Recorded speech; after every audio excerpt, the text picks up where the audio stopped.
Hello everyone and welcome back in YouTube channel USC फाकी। तो आज की वीडियो में हम लोग पढ़ने वाले हैं क्लास 12th फ्लेमिंगो बुक का first chapter the last lesson यानी अंतिम पाठ, जिनका लेखक हैं Alphonse dotted.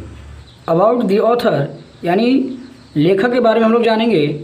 Alphonse dotted 1840 to 1897 was a French novelist and short story writer. Alphonse dotted का जन्म 1840 ईस्वी में हुआ और इनका मृत्यु 1897 ईस्वी में हुआ। वे एक फ्रेंच नॉवेलिस्ट थे और इसके साथ ही साथ वे शॉर्ट स्टोरी राइटर भी रह चुके हैं। The last lesson is set in the days of Franco Prussian war 1820 to 1821 in which France was defeated by Prussia led by Bismarck.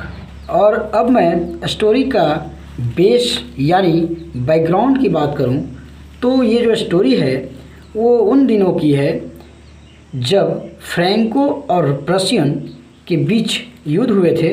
और ये युद्ध जो है 1870 से 1871 ईस्वी के बीच में हुए थे। उस समय की ये कहानी है जिसमें प्रुशिया जो था वो बिस्मार्क के नेतृत्व में फ्रांस को हरा दिया था।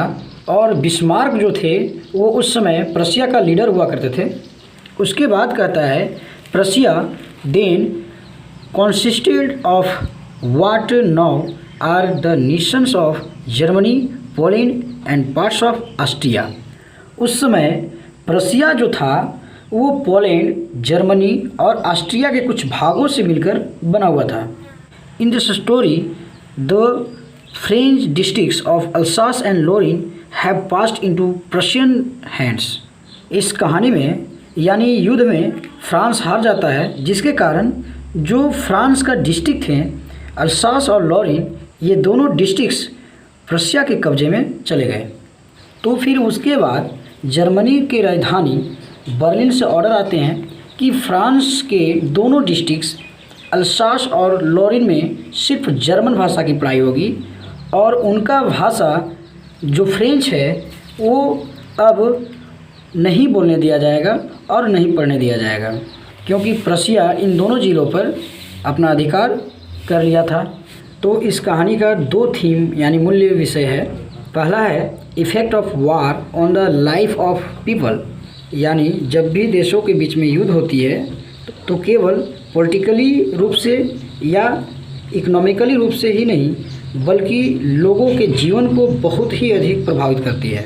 और दूसरा है इम्पोर्टेंस ऑफ ओन लैंग्वेज और लैंग्विस्टिक आइडेंटिटी, यानी हम जो भी भाषा बोलते हैं चाहे वो इंग्लिश हो या हिंदी हो, अगर हम बचपन से पढ़ते आ रहे हैं, बोलते आ रहे हैं, तो वही भाषा हमारे लिए आइडेंटिटी बन जाती है, यानी पहचान बन जाती है। और अगर हमें एक बैक बोला जाए कि आप दूसरी भाषा बोलिए या आप किसी दूसरी भाषा को पढ़िए, तो हमारे लिए वो बहुत ही मुश्किल हो जाती है, क्योंकि अपना मातृभाषा सबको आसान और अच्छा लगता है। Read the story to find out what effect this had on life at school. कहानी को पढ़िए और पता लगाइए कि वहाँ के स्कूल लाइफ में इस वार की वजह से क्या प्रभाव पड़ा। तो कहानी को शुरू करने से पहले हम लोग जानेंगे कि इसमें मेन कैरेक्टर कौन कौन है। तो इसमें पहला कैरेक्टर है फ्रेंच। फ्रेंच नामक एक स्टूडेंट है जो अल्सास डिस्ट्रिक्ट में रहता है। और दूसरा है एम हमेल, जो वहाँ के स्कूल के शिक्षक हैं और वे फ्रेंच लैंग्वेज पढ़ाते हैं। चलिए तो अब हम लोग इस कहानी को शुरू करते हैं। I started for school very late that morning and was a great डीड of a scolding, especially because M. Hamel had said that he would question us on participles। यहाँ पर आई का मतलब नारेटर यानी कथाकार है, जो एक छोटा सा बच्चा है जिसका नाम फ्रेंच है, जो एक स्टूडेंट है। और वो कहता है कि मैं उस दिन काफ़ी देर से स्कूल के लिए चला था और मुझे डांट फटकार और पिटाने का बहुत ही ज़्यादा डर लग रहा था, विशेष रूप से इसलिए क्योंकि एम हमेल ने पार्टिसिपल पर हमें होमवर्क दिया था और उसे याद कर सुनाने को कहा था और पार्टिसिपल पर वो कुछ प्रश्न भी पूछने वाले थे। आप लोग जानते ही हैं पार्टिसिपल एक ग्रामर का एक टॉपिक है। And I did not know the first word about them. और मुझे तो यार पार्टिसिपल के बारे में एक शब्द भी नहीं मालूम था, यानी कुछ भी नहीं मालूम था। For a moment I thought of running away and spending the day out of doors. कुछ पल के लिए हमने सोचा कि क्यों ना आज हम स्कूल से बाहर ही टाइम पास कर दूँ, समय बिता दूँ और आज स्कूल ही ना जाऊँ और ना ही मुझसे सर आज सवाल पूछेंगे और ना ही मुझे जवाब देना पड़ेगा और ना ही मैं डांट खाऊंगा। It was so warm, so bright, the birds were chirping at the edge of the woods, and in the open field back of the sawmill the Prussian soldiers were drilling। उस दिन क्या सुहाना दिन था, कितनी रौनक थी। चिड़िया जंगल के किनारे पेड़ों पर बैठकर चहचहा रहे थे और शामिल का मतलब होगा लकड़ी चीरने वाला मशीन यानी आरा मिल के पीछे जो खुले मैदान थे वहाँ पर प्रशियन सैनिक परेड कर रहे थे, यानी युद्ध अभ्यास कर रहे थे। ये सब नज़ारा देखकर कितना अच्छा लग रहा था। It was all much more tempting than the rule for participles.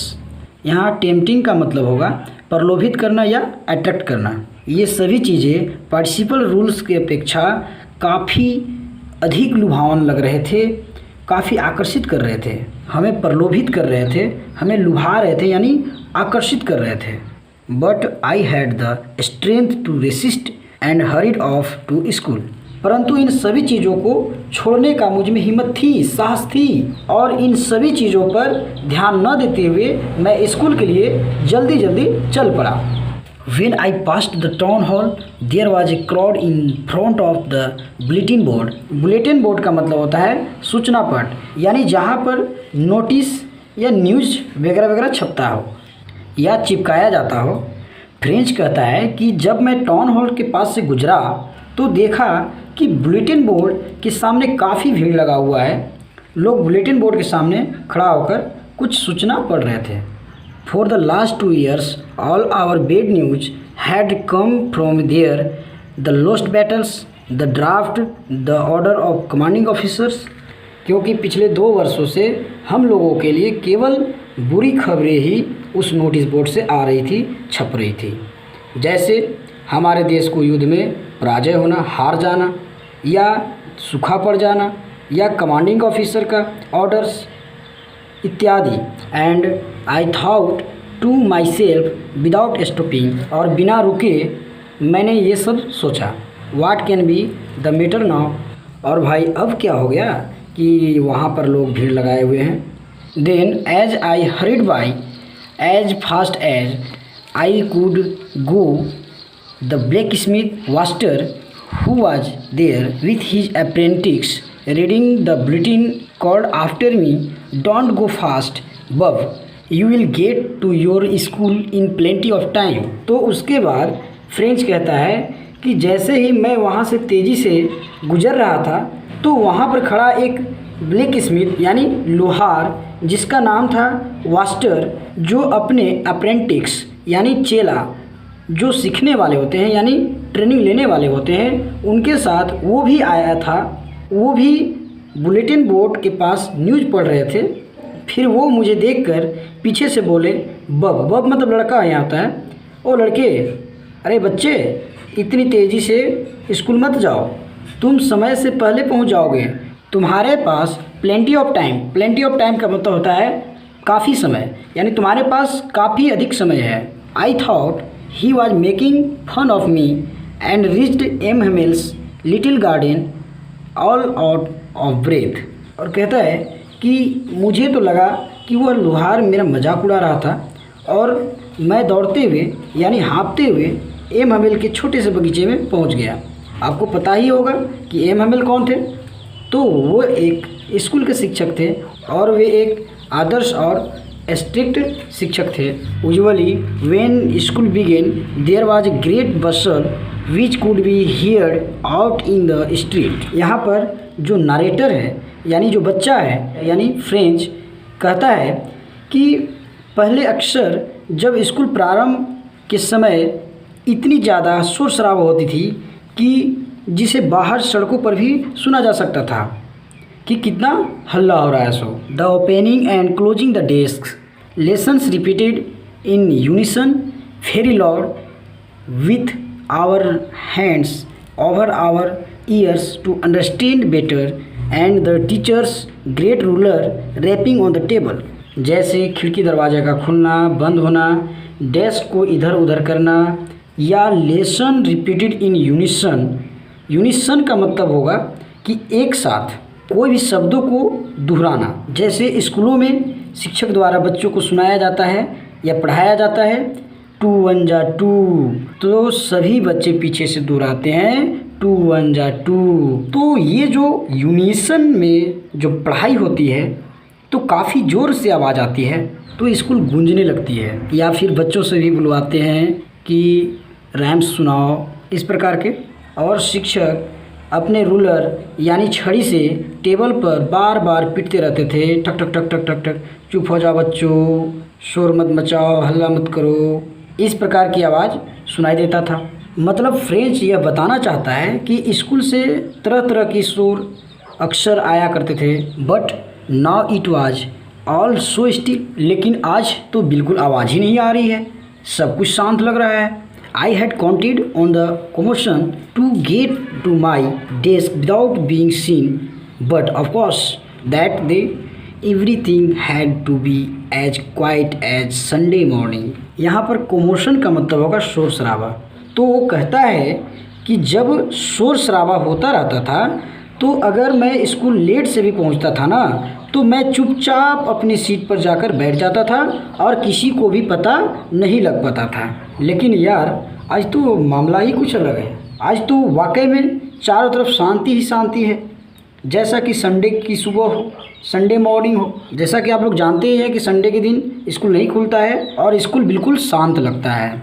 ऐसा लग रहा था कि मानो आज स्कूल खुला ही ना हो। थ्रू द विंडो आई सा my classmates already in their places and MML walking up and down with his trivial iron ruler under his arm. उसके बाद मैंने खिड़की से देखा कि मेरे जो क्लासमेट थे यानी सहपाठी थे वो अपने सीट पर पहले से ही बैठे हुए थे और जो मेरे शिक्षक एमएमएल थे वो अपने लोहे की भयंकर रूलर यानी छड़ी को अपने बाहों में यानी बाजुओं में दबाए इधर उधर घूम रहे थे।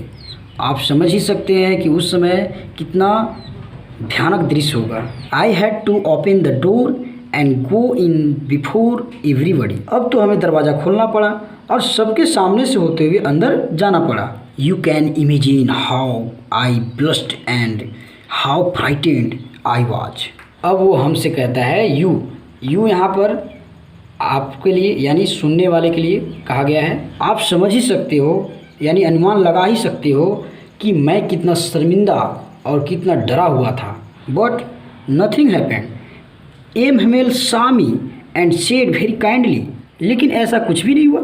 मुझे तो लग रहा था कि आज तो मुझे धुलाई होगी ही, लेकिन एमएमएल यानी शिक्षक ने हमें देखा और बड़े प्यार से कहा, क्या कहा? Go to your place quickly little friends, we were beginning without you. और शिक्षक कहते हैं कि नन्हे फ्रेंड्स जल्दी से अपने स्थान पर जाकर बैठ जाओ, अभी हम तुम्हारे बिना ही क्लास शुरू करने ही वाले थे। आई jumped over the bench and sit down at my desk. मैं झट से यानी तुरंत अपनी डेस्क पर जाकर बैठ गया। Not till then when I had got a little over my fright did I see that our teacher had on his beautiful green coat. अब जैसे ही मैं थोड़ा सा कंफर्ट होकर बैठा और जो मुझे डर लग रहा था वो थोड़ा सा कम हुआ।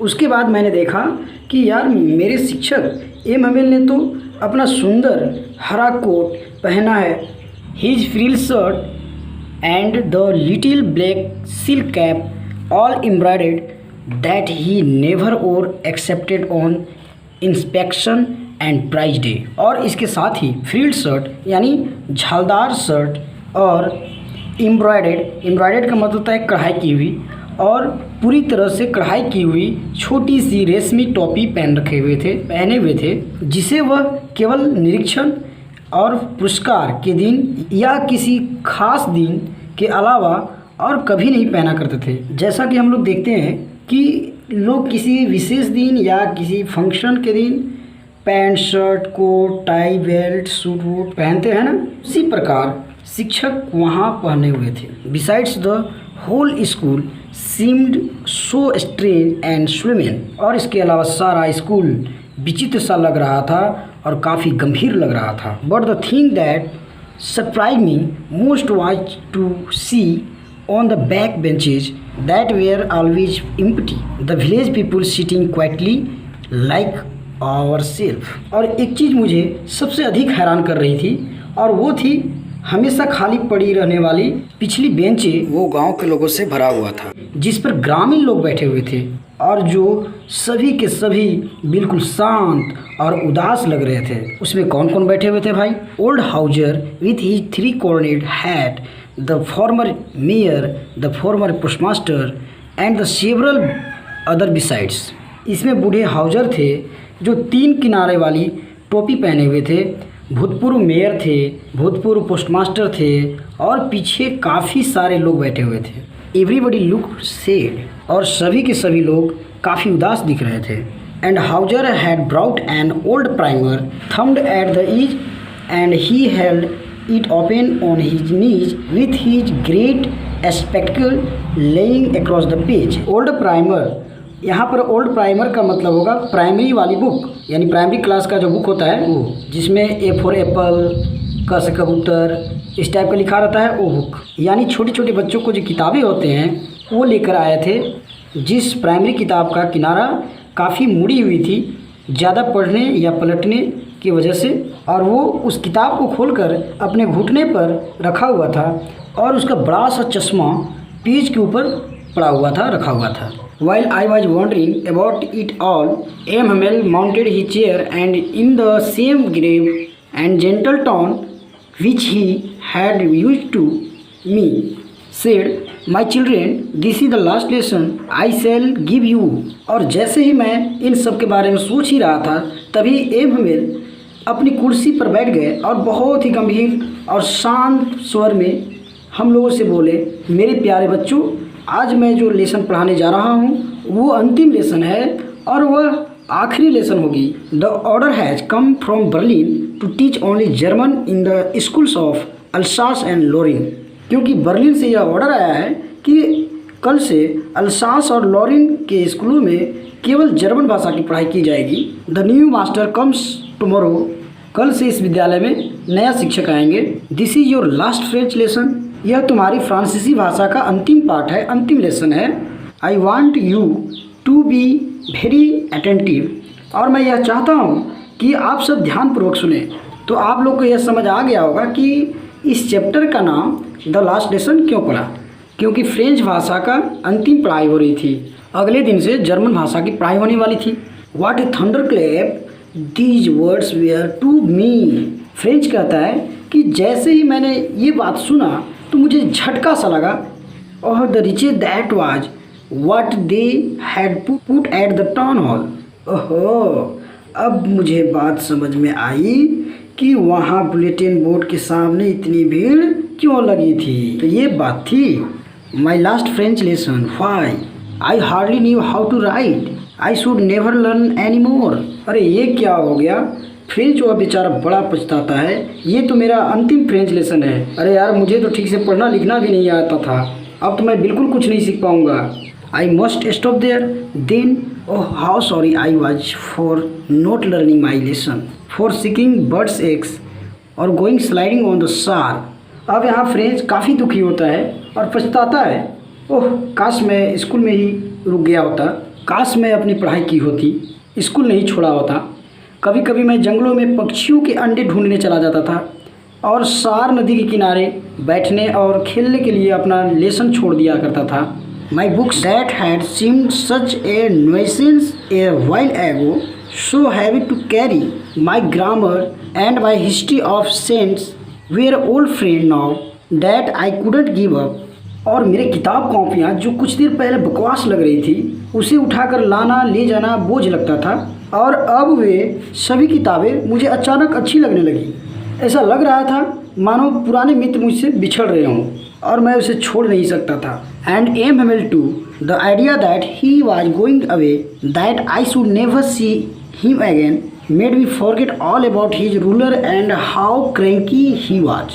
और वो शिक्षक जो मुझे मारते थे, पीटते थे, डांटते थे, जैसे ही मैं ये बात सुना एम हेमिल यहाँ से चले जाएंगे, अचानक मैं उनके गुस्सा को भूल गया। ऐसा लग रहा था कि अब मैं उन्हें कभी नहीं देख पाऊँगा, कभी नहीं मिल पाऊँगा। जैसा कि आपके विद्यालय में यदि कोई शिक्षक 5-6 साल से भी पढ़ा रहे हों और आपको उनके बारे में पता चला कि वो अब नहीं पढ़ाएंगे या दूसरे स्कूल में जा रहे हैं, तो आपको काफ़ी दुखी महसूस होता है और आप इमोशन हो जाते हैं, क्योंकि उनसे आपको काफ़ी लगाव हो जाता है।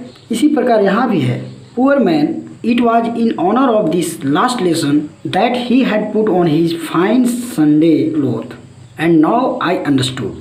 अब फ्रेंच को समझ में आता है कि बेचारे एम हेमिल क्यों इतने अच्छे कपड़े पहने हैं, क्योंकि आज इनका इस स्कूल में अंतिम दिन है। Why the old man of the village were sitting there in the back of the room. और अब फ्रेंच को समझ में आ जाता है कि गांव के बड़े बुजुर्ग लोग क्यों पीछे के बेंचों में खाली सीटों पर बैठे हुए थे। So it was because they were sorry to that they had not gone to school more. वो इसलिए आए थे क्योंकि वो भी फ्रेंच की तरह दुखी थे और वो भी फ्रेंच लैंग्वेज अच्छी तरह से सीख नहीं पाए थे। It was their way of thanking our master for his 40 years of faithful service and of showing their respect for the country that was there no more। वे लोग हमारे शिक्षक एम हेमिल को धन्यवाद देने के लिए आए थे, क्योंकि एम हेमिल शिक्षक ने वहाँ के विद्यालयों में वफादारी पूर्वक 40 वर्षों से पढ़ा रहे थे और वो अपने देश के प्रति आदर प्रकट कर रहे थे, जो देश उनका अब नहीं रहा। While I was thinking of all this, I heard my name called। जब मैं ये सब सोच रहा था तभी अचानक मैं सुना कि मेरा नाम पुकारा जा रहा है। It was my turn to recite. अब पार्टिसिपल सुनाने का मेरी बारी थी।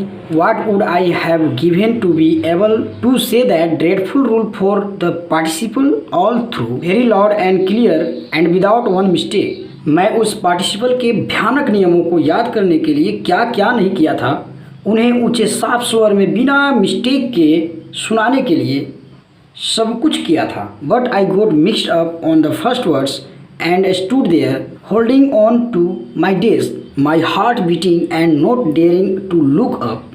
परंतु मैं पहला ही शब्द में गड़बड़ा गया। डर से मेरा धड़कन बढ़ रहा था और मैं डेस्क को पकड़कर नजरें झुकाए हुए नीचे देखता रहा। मुझे ऊपर नज़र करने की हिम्मत नहीं थी।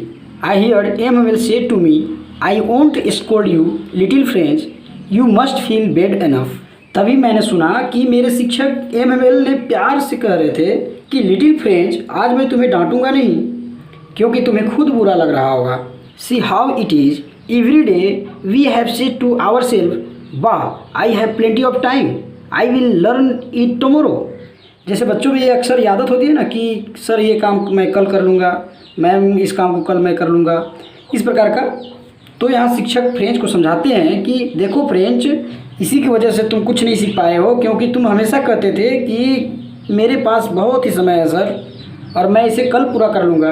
And now you see where we have come out, that's a great trouble with Alsace, she puts off learning till tomorrow. और तुम खुद ही देख लो कि हम लोग कल कल करते करते कहाँ पहुँच गए हैं। सबसे बड़ी समस्या ये है कि अल्सास के लोग पढ़ाई के कामों को कल पर टाल देते हैं।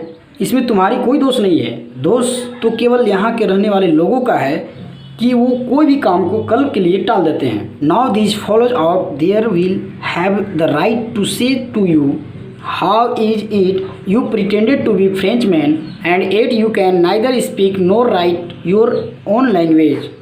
शिक्षक कहते हैं कि यहाँ पर कल से जर्मन के लोग आ जाएंगे तो वो कहेंगे कि तुम किस तरह के लोग हो कि भाई तुम्हें फ्रांस भाषा न बोलना आता है और न लिखना आता है, तो तुम अपने आप को कैसे फ्रांसीसी कहते हो। तो जाहिर सी बात है कि वो तो तुम्हें मजाक उड़ाएंगे ही। But you are not the worst poor little French, we have all a great deal to reproach our self with. फिर वो कहते हैं कि इसमें केवल तुम्हारी ही गलती नहीं है फ्रेंच, इसमें हमारी भी कुछ कमियां हैं, दोष हैं, गलतियां हैं। और वो क्या क्या दोष है? Your parents were not anxious enough to have you learn. तुम्हारे माता पिता भी तुम्हारी पढ़ाई के लिए इंटरेस्ट नहीं थे। They prepare to put you to work on a farm or at the mills so as to have a little more money. वो तुम्हें बीच बीच में कभी कभी फैक्ट्री में या खेतों में या दुकानों में काम करने के लिए भेज देते थे ताकि कुछ पैसा आता रहे, मिलता रहे। And I have been blame also. Have I not often sent you to water my flowers instead of learning your lesson. And when I wanted to go fishing did I not just give you a holiday. और शिक्षक कहते हैं कि थोड़ी बहुत मेरी भी कुछ गलतियां हैं। मैं भी तुम्हें कभी कभी पढ़ाने की बजाय अपने बगीचे में फूलों को पानी पटाने के लिए भेज दिया करता था। और मैं फालतू में कभी कभी तुम लोगों को छुट्टियां भी दे दिया करता था जब मैं मछली पकड़ने के लिए जाना चाहता था। Then from one thing to another, Emmanuel went on to talk of the French language, saying that it was the most beautiful language in the world, the clearest, the most logical. इसके बाद MML एक बात से दूसरी बात करते रहे और फ्रेंच भाषा की बातें हमेशा करते रहे।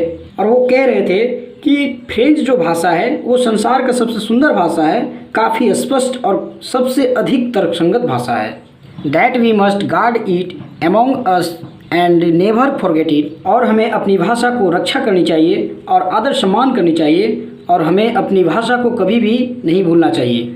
Because when a people are enslaved, as long as they hold fast to their language, it is as if they had the key of their prison। क्योंकि जब किसी समाज को गुलाम बनाया जाता है तो जब तक उस समाज के लोग अपनी भाषा को पकड़े रहते हैं यानी नहीं भूलते हैं तब तक उसे ऐसा लगता है कि मानो उसके पास जेल की चाबी हो। मतलब यहाँ शिक्षक बताना चाहते हैं कि यदि हमारे पास अपनी भाषा हो तो इस गुलामी से पुनः हम आज़ाद हो सकते हैं। Then he open a grammar and read us our lesson. और उसके बाद शिक्षक ने एक व्याकरण किताब खोली और हमें पाठ पढ़ाया। I was amazed to see how well I understood it.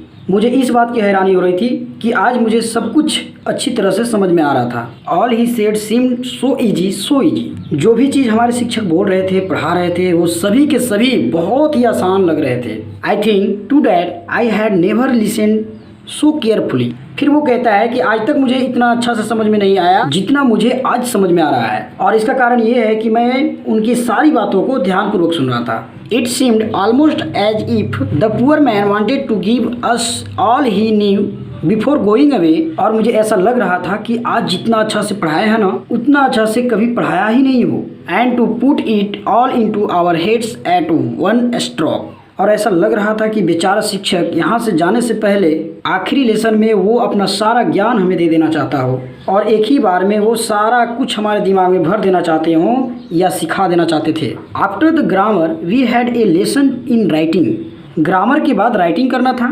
That day M Hamel had new copies for us written in beautiful round hand France Alsace France Alsace.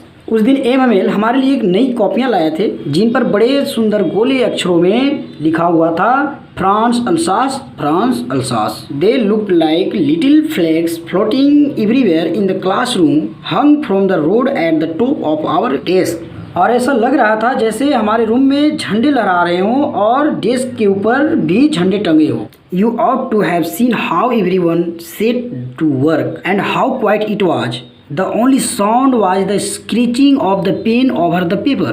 आप समझ ही सकते हो कि क्लास में कितनी शांति छाई हुई होगी। सभी लोग अपने अपने कामों में इस प्रकार व्यस्त थे कि केवल पेपर यानी कॉपी के ऊपर चलने वाले कलम का ही आवाज़ आ रहे थे, जैसे खर करके आवाज़ आती है ना। Once some details flew in, but nobody paid any attention to them, not even the littlest ones। यहाँ पर डिटेल्स का मतलब होगा गुबरैले कीड़े। एक बार तो कुछ गुबरैले कीड़े उड़कर क्लास के अंदर आ गए पर किसी ने भी उसकी ओर ध्यान नहीं दिया। यहाँ तक कि सबसे छोटे बच्चों ने भी ध्यान नहीं दिया, यानी सभी ध्यान से पढ़ रहे थे, किसी का ध्यान नहीं भटका। Who worked right on tracing their fish hooks as if that was French too। जो छोटे बच्चे फ्रेंच की तरह कुछ न कुछ हरकत करते रहता था वो भी ध्यान नहीं दिया। On the roof the pigeons cooked very low and I thought to myself, will they make them sing in German even the pigeons। छत के ऊपर कुछ कबूतर धीमे स्वर में गुटुर गु कर रहे थे तो मैंने सोचा कि ये जो जर्मन के लोग आ रहे हैं जो फ्रेंच भाषा को हटाकर जर्मन भाषा करना चाहते हैं, तो क्या वो कबूतरों से भी जर्मन भाषा बोलवाएंगे क्या? कबूतरों को भी मजबूर कर देंगे कि भाई तुम भी जर्मन भाषा बोलो।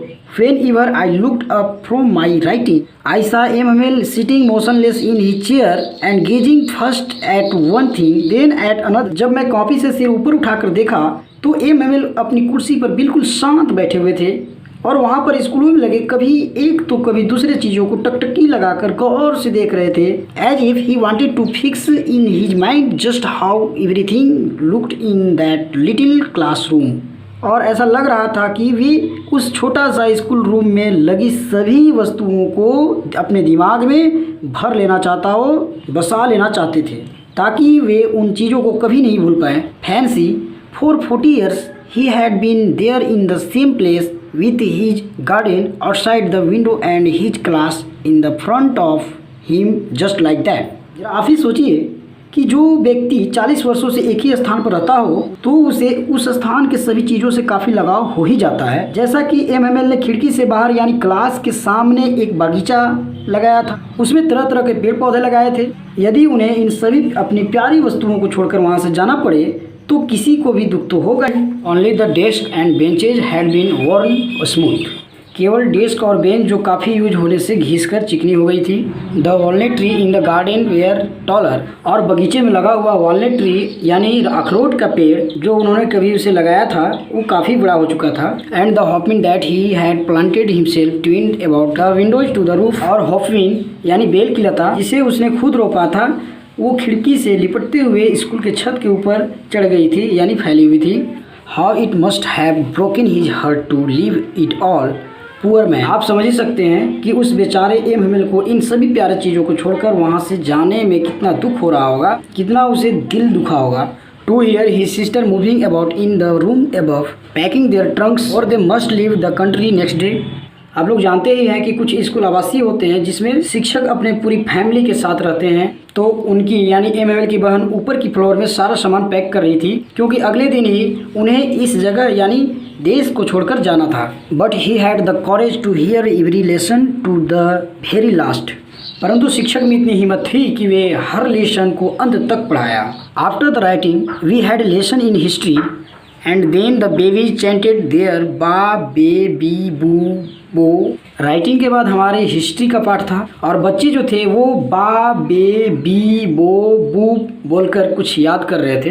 Down there at the back of the room old Hauser had put on his spectacles and holding his primer in both hands spelled the letters with them. और बूढ़े हाउजर जो क्लास में प्राइमरी की किताब लिए पीछे बैठे हुए थे वो अपना चश्मा पहनकर अक्षरों को पढ़ने की कोशिश कर रहे थे। You could see that he too was crying, his voice trembled with emotion। यदि आप वहाँ होते तो आप देख सकते थे कि वो भी बेचारा रो रहा था, उसकी आवाज़ इन भावनाओं की वजह से कांप रही थी। And it was so funny to hear him that we all wanted to laugh and cry।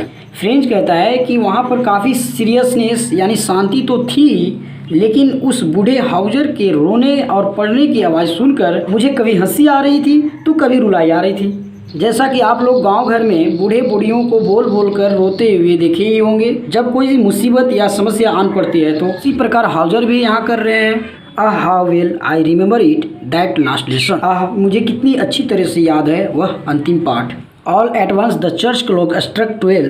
तभी चर्च में जो बड़ा सा घंटी लगा होता है उसमें राइट 12 बज गया जब घड़ी का घंटा टन टन सी आवाज़ किया।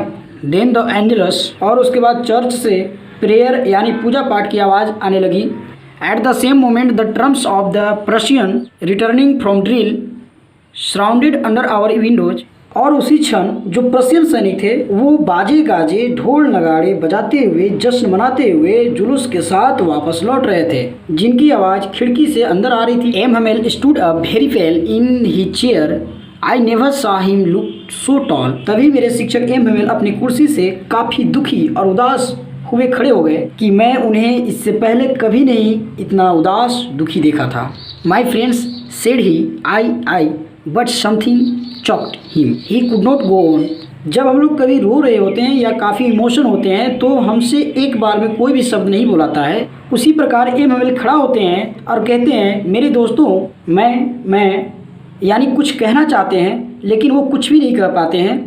उनका गला भर आता है, वो रो पड़ते हैं, यानी आंखों में आंसू आ जाता है और वो भावुक हो जाते हैं। Then he turn to blackboard, took a piece of chalk and bearing on with all his might he wrote as large as he could भाया ला फ्रांस। उसके बाद उन्होंने ब्लैक बोर्ड की तरफ मुड़ा, चौक का एक टुकड़ा उठाया और अपनी सारी शक्ति लगाकर जितनी बड़ी हो सके उतनी बड़ी अक्षरों में लिखा। वे क्या लिखे? वो लिखते हैं भाया ला फ्रांस, यानी फ्रांस अमर रहे। Then he stopped and leaned his head against the wall. उसके बाद वो थोड़ा सा रुके और अपना सिर दीवार की तरफ झुका लिया। And without a word he made a gesture to us with his hand. और बिना कुछ बोले केवल हाथ से हम लोग की तरफ इशारा किए। School is dismiss, you may go. School समाप्त हुआ, अब आप लोग जा सकते हो। तो इस प्रकार कहानी समाप्त होता है। तो हमें इस छोटी सी कहानी से यह शिक्षा मिलती है कि हमें कोई भी काम को समय पर करना चाहिए, हमें कोई भी काम को कल पर नहीं टालना चाहिए और अपनी मातृभाषा का आदर सम्मान करना चाहिए, वरना पछताने के अलावा और कुछ नहीं कर सकते। तो आप लोग देख सकते हैं कि ये फ्रांस का मैप है 1870 से 1871 के बीच का। आप देख सकते हैं कि इधर स्पेन है, इधर है मेडिटेरियन सी यानी भूमध्य सागर, उसके बाद इधर है इटली, उसके बाद स्विट्ज़रलैंड है, उसके बाद है जर्मनी, उसके बाद इधर बेल्जियम है और उधर है यूनाइटेड किंगडम, और यहाँ है फ्रांस। फ्रांस की राजधानी पेरिस है। इधर जर्मनी है, इधर है फ्रांस। ये जो बॉर्डर डार्क वाला बॉर्डर जो दिख रहा है वो फ्रांस और जर्मनी के बीच के बॉर्डर है।